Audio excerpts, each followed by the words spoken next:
Hey guys, welcome to the Seven Figure Box podcast. My name is Andrew Frezza, and today we're going to be talking about how to pay your coaches and specifically breaking down the 4/9 model, which is very popular in our CrossFit industry. I want to talk about this topic because I know there's a lot of debate going on about how to pay your coaches. I know a lot of owners out there are kind of lost on this topic. I was just talking to an owner a couple days ago, and he's someone that already does pay his coaches 4/9, and he was wondering if he should pay more. They're not doing a lot of personal training. He'd like to do a lot more, and he wants to incentivize his coaches to take on more personal training to be able to grow the business and make a career out of what they're doing. And I have a close relationship with Dr. Sean Pastuch. He's actually going to be coming on to the show really soon to debate this topic and go into even more detail on it. But I wanted to address it right now because it was fresh in my mind and talk about maybe how you guys can think about it, because I think with the 4/9, the answer for that is it depends. And just to kind of break down what we're talking about with 4/9 is basically this is a model that was popularized by Two Brain Business, which is a mentoring group in our industry. And I actually have a lot of respect for those guys. I love Chris Cooper's new book, Founder, Farmer, Tinker, Thief. So I have nothing against them. I just have some thoughts on 4/9 that I don't think it's always as cut and dry as simply saying 4/9 and then just kind of going with it. I think a lot of situations it depends. In some situations, you may even want to pay less than 4/9, whereas a lot of owners just always kind of, in my experience, seem to always err on the higher side. Okay, so what 4/9 is basically it's a way to pay your staff. And as Two Brain explains it in some of their articles, is you could think of it like a salary cap. Okay, so for every dollar that comes in, 44% should go to your staff, or no more than 44% should go to your staff. 22%, about 2/9, should go to like operating expenses, and then 3/9 should go towards profit and owner's pay. Okay, so for every $1,000 that comes in, you could pay up to $440 to a coach. $220 of that is going to go towards operating expenses, and then you have $330 left for profit and owner's pay and investing in the growth of the business as well. Okay, so that's how it would kind of break down.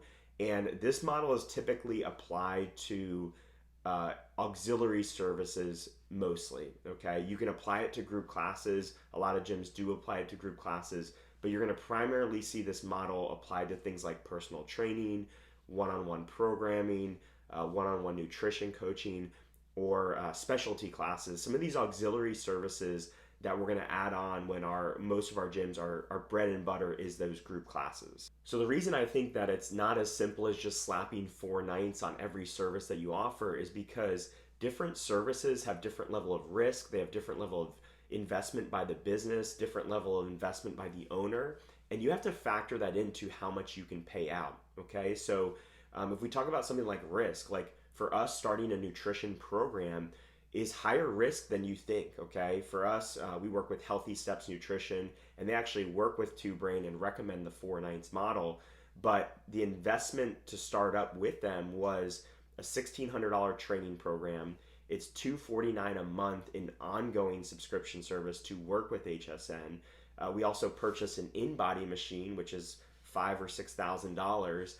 So yes, we want to pay our coaches well on that thing, but we got to look at what do we have invested in that thing? What is the risk that we're taking on to invest in the training of our staff, to invest in things like an in-body? And also too, if this service isn't a really good service and a really valuable service for the members, we could potentially turn people off to our gym who are already raving fans of our gym because they signed up for this auxiliary service that they weren't happy with. Okay, so you're taking on a lot of risk as a business owner to maybe add this additional revenue stream, to add a career opportunity for your coach, and you have to evaluate that into how much you can pay. Another thing to consider here is who is procuring that interest, right? So a lot of times with specialty programs like personal training, one-on-one programming, nutrition coaching, all of those people are already in your system.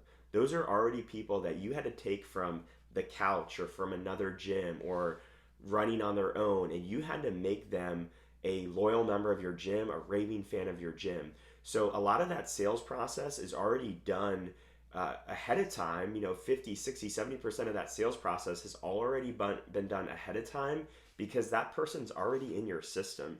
And you can't just not put a value on that. You have to put a value on that procuring of the interest, the marketing and sales dollars that goes into getting that person 80% of the way there. And even if a coach is the one doing the one-on-one consult, or for us something like a movement assessment or a free nutrition consult, even if they're doing that and they're converting that person into this accessory program, you still have to think about how far along was this person in the sales and marketing process because of you already having them into your CrossFit community. Another thing that we've seen is that these auxiliary services don't just fill up by accident. And a lot of your coaches and staff that are really good at executing these services aren't necessarily the best at selling these services. And you're going to have a hand in selling the services, or at least creating a framework within your business that gets people more interested in it. Okay, so an example of this is there's two prominent gyms that I know out there that pay a very high percentage for personal training, but their gyms don't do a lot of personal training. Okay, so it's not simply saying, hey, we're paying 4/9 or we're considering paying 4/9, but if we were to pay 70, 80, 90% now of our personal training revenue, then our coaches are going to be so motivated and they're going to sell so much more because we're paying them such a higher percentage. That's not true. We've seen that at our gym. We've seen that at other gyms. Specifically, I know Ben Bergeron pays, I think 80% of his revenue brought in for personal training, they pay to the coach, and they do not do a lot of personal training.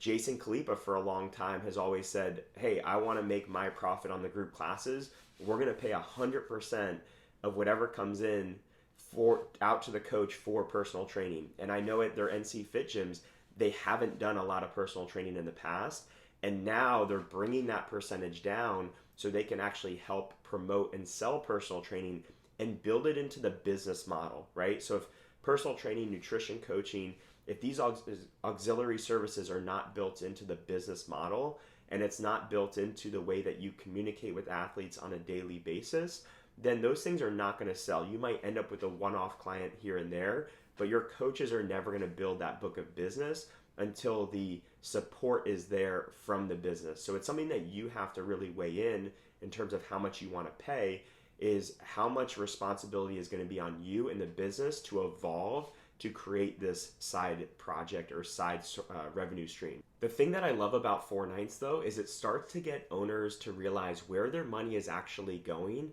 when it hits their bank account.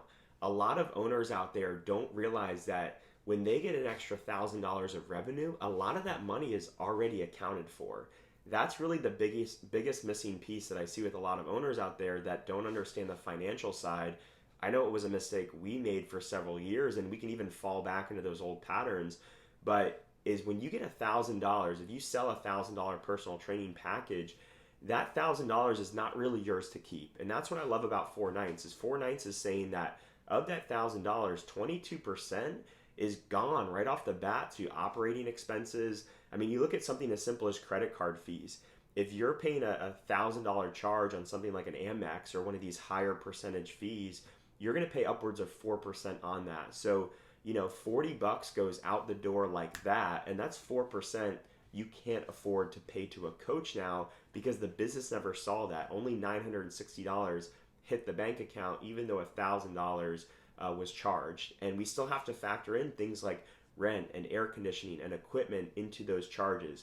You can think that those things are already paid for, but you have a physical space limit, and especially with something like personal training, which is going to take up some of that space, if you're not accounting for some of those operating costs, then that's a huge mistake. And what you'll see is that if your personal training book does actually grow and you start to get 5, 10, 15, 20 clients, you're going to see those costs go up with it. It might not truly go up at a 22% rate, but they are going to increase. So a lot of those things that you think about as fixed costs, as they're already paid for, are not, and they will increase as you get more clients. So you have to be knowing that just because you're seeing a big chunk of change come in doesn't mean you're going to see that on the back end. And then the other piece of that's profit. It's profit margin. So a lot of gyms just don't even think about profit margin, or they don't think they're worthy of profit margin, honestly. And I think that's probably the biggest battle in our industry with owners from a mindset perspective, is they don't think they're worthy of a profit margin. And a lot of people will look at a 33% profit margin and think that's like too much to ask for as a gym and a business owner. But if you want to create future opportunities for your staff, if you want to create opportunities for yourself, if you just want to be able to pay yourself enough that you can do this for years and decades at a time, you have to respect that 33% profit margin. Now, I have seen some data out there and talked to some people that are looking at the data to say that maybe 33% is a little bit high for our industry.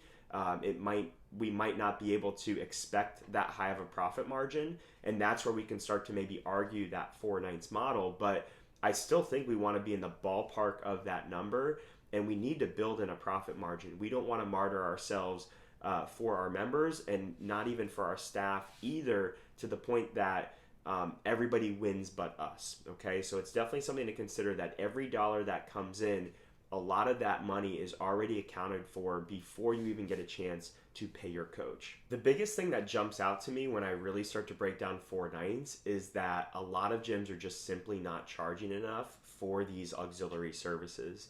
I know with something like, let's take nutrition coaching as an example. A lot of gyms will look at their client and they'll say, well, this client's already paying $150 to $200 a month. We want to add this nutrition service.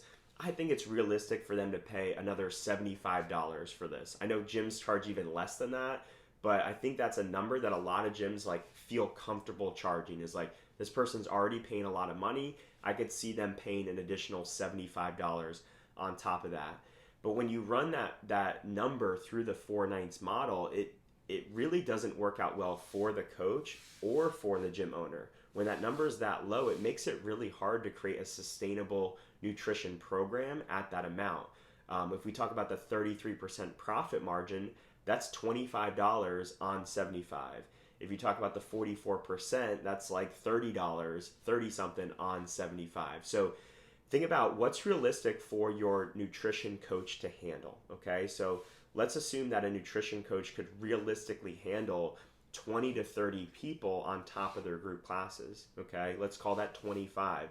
So if you have 25 people that you're coaching, and as a coach you're only making 30 something dollars on that, well, that's an extra, that's an extra $700 a month, but that's almost a full-time job. I mean, to do one-on-one nutrition coaching for 25 people, even if you take out the group classes, that alone is going to be a lot of work for that person, and it's not going to be a lot of money in return. And if you look at the business side of this, that business is only going to profit $25, okay? So when I talked about our initial example of us starting with HSN, we had $1,600 of onboarding and training. We have a $249 monthly nut, a monthly recurring subscription that we have to cover. We have the InBody at $5,000 to $6,000. If we're only bringing in $25 of profit, we've taken almost $10,000 of risk for $25 of profit and return per client. It's going to take a lot of clients over a lot of months just to even break even on that number, let alone turn a profit. So you're taking on a lot of risk as a business owner to cover that. And a lot of gym owners just take the simple math route, which is like, oh, okay, it's a $249 monthly subscription for HSN. I'm charging $75 a month for this. So as long as I get 4 clients, I break even. And that's not true, because we have those costs that need to go to the coach. We have those costs that need to go to operating expenses. We have those fees built in, and then we want to make some profit on top of that. So we want to just make sure that we're entering a battle as a business that even if we succeed, we actually win. The worst thing that can happen is you start to add these auxiliary services to your gym that they become successful, they become booked up, your coach's time is completely full, and neither one of you guys are winning. The coach doesn't feel like they're being paid enough, the gym's not making any profit, and a lot of that just comes down to making sure that you're charging enough. So what I really love about the 4/9 model is just take it to apply it to what you think you may want to charge for this new service and start to break it down. If you end up wanting to pay a higher percentage than that, by all means do it. But it's a great way to think about every dollar being broken down and accounted for before you get too far into just thinking about adding revenue blindly to your gym. So I've been sharing some specific examples with you, but I've been very vague on in terms of where do we stand on this? What do I think that you guys should pay your coaches? Where do I think that percentage should fall? And if I were to have to nail it down, I would say that most gyms should be paying between 50 to 60% on their auxiliary services, okay? That seems to be the sweet spot where when I look at what we can charge our clients, what our coaches may want to make for the hours that they're putting in, that's a sweet spot where I think that the coach wins and the gym owner still has enough space where the business and the gym owner can win as well. And one of the ways that I would encourage you to do this, so like in the case of the gym owner that I talked to the other day, he's at 4 nights right now. And I encourage him that either he should take a very small increase, or what he should do is add an incentive on top.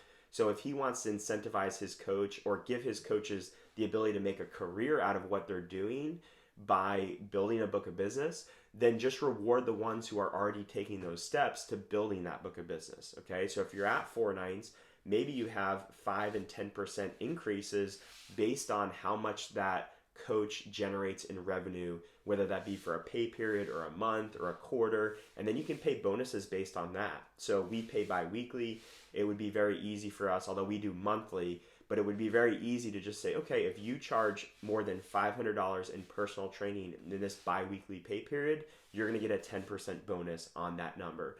And that's a great way to incentivize coaches, show them that there is this path to making a career by combining these auxiliary services, but then also protecting your profit margin as the gym owner. Because again, I think that's a huge mistake that gym owners make, is they're putting everyone first except for themselves.